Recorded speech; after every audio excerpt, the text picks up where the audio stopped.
Good day mga ka-sports natin dyan, Celine Domingo and Kyle Negrito, dating mag-best friend na ngayon nga ay nagkalabuan na dahil ito sa issue hinggil nga kay Tots Carlos, ang ex nga ni Celine Domingo na naging jowa na ngayon ni Kyle Negrito.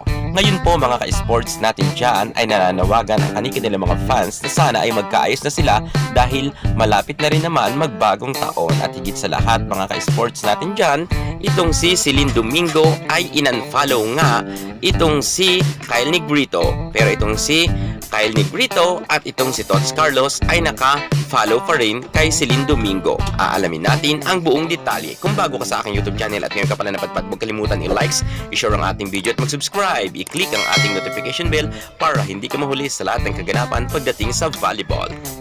Drop it!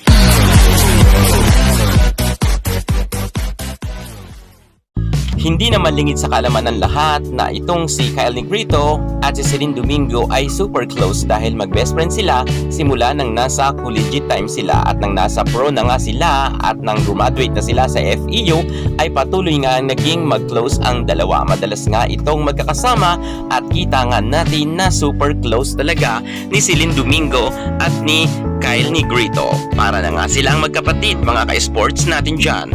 At sa kanilang old picture, nakita nga ng mga netizen at hinalungkat nga ito magkakasama pa si Celine Domingo, Tots Carlos at si Kyle Negrito. Halatangang masayang-masaya si Celine Domingo at nakasimangot naman itong si Kyle Negrito. Maraming nakakapansin dyan na netizen, hindi po yan galing sa akin. Pero tingnan naman natin mga ka-sports, talagang super close ang tatlo dahil magkakasama nga sila. Natural best friend nga ni Celine Domingo itong si Kyle Negrito, kung kaya palagi niya itong kasama kahit nga sa mga simpleng date at mga lakaran nga ay magkakasama sila. Ganun po ka-close itong si Celine Domingo at si Kyle Negrito. Bagamat nangyari nga ang hindi inaasahan na nag-break nga itong si Celine at si Kaloy, kung kaya nga nagkagulo nga ang kanilang pagkakaibigan, maging ang kanilang samahan ay hindi na nga maayos. At kapansin-pansin na hindi nga nakafollow na si Celine Domingo kay Kyle Negrito, bagamat si Kaloy at si Negrito ay nakafollow pa rin kay Celine Domingo.